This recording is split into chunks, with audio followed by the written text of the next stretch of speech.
আসসালামু আলাইকুম প্রিয় দর্শক, আমি ফার্মাসিস্ট আহমদুল্লাহ। আজকে আরও একটি মেডিসিনাল প্রোডাক্ট নিয়ে আপনাদের মধ্যে আলোচনা করব। প্রোডাক্টটির নাম হলো ফলিক্স ট্যাবলেট।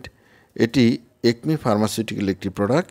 এই প্রোডাক্টটির প্রিপারেশন হলো ফোলিনিক অ্যাসিড। প্রিয় দর্শক, আসুন জেনে নেই এই ওষুধটি যেসব রোগে ব্যবহার করা হয়। এটি ডিএনএ গঠন, কোষ বিভাজন এবং ডিএনএ মেরামত করতে সাহায্য করে। এটি ক্রমাগত কোষ বিভাজন এবং কোষের বৃদ্ধিতে বিশেষভাবে গুরুত্বপূর্ণ। তাই গর্ভাবস্থায় এবং নবজাতকদের জন্য ফোলিনিক অ্যাসিড খুবই জরুরি। এটি লোহিত রক্তকণিকা তৈরি করে এবং রক্ত স্বল্পতা দূর করে। এই ভিটামিন শিশু ও পূর্ণবয়স্ক উভয়ের জন্য প্রয়োজন। এই ওষুধটি মেগালোব্লাস্টিক অ্যানিমিয়া এর চিকিৎসায় ব্যবহার করা হয়।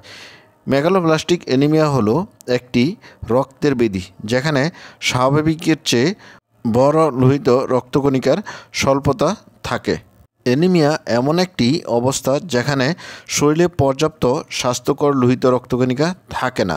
লোহিত রক্তকণিকা শরীরের টিস্যুতে অক্সিজেন সরবরাহ করে। প্রিয় দর্শক, এবার আসুন জেনে নেই ওষুধের ডোজ বা খাবার নিয়ম সম্বন্ধে। এই ওষুধটি প্রতিদিন 5 mg থেকে 15 mg পর্যন্ত খাওয়া যায়, তবে এক্ষেত্রে অবশ্যই রেজিস্টার্ড চিকিৎসকের পরামর্শ অনুযায়ী খাবেন। প্রিয় দর্শক, এবার আসুন জেনে নেই এই ওষুধের পার্শ্ব প্রতিক্রিয়া বা সাইড ইফেক্ট সম্বন্ধে। এই ওষুধের সাইড ইফেক্টের মধ্যে রয়েছে মিউকোসাইটিস, লিউকোপুনিয়া অথবা ডায়রিয়া ইত্যাদি সীমিত আকারে দেখা দিতে পারে। প্রিয় দর্শক, এবার আসুন জেনে নেই ওষুধের প্রেগনেন্সি ক্যাটাগরি। গর্ভাবস্থায় এই ওষুধটি ব্যবহারের সুনিয়ন্ত্রিত কোনো তথ্য নেই। ফোলিনিক অ্যাসিড গর্ভাবস্থায় দেওয়া যেতে পারে যদি মায়ের সম্ভাব্য সুবিধা ভ্রূণের সম্ভাব্য ঝুঁকির চেয়ে বেশি বলে বিবেচিত হয়। এটি মাতৃদুগ্ধের নিঃসরণের কোনো তথ্য জানা নেই।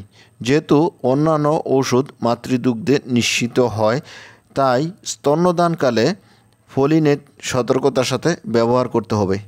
প্রিয় দর্শক, এবার আসুন জেনে নেই এই ওষুধের প্রাইস সম্বন্ধে। এই ওষুধের প্রতিটা 5 mg ট্যাবলেটের দাম 9 টাকা। প্রিয় দর্শক, এই ছিল ফলিক্স ট্যাবলেট সম্বন্ধে গুরুত্বপূর্ণ ইনফরমেশন। আসসালামু আলাইকুম।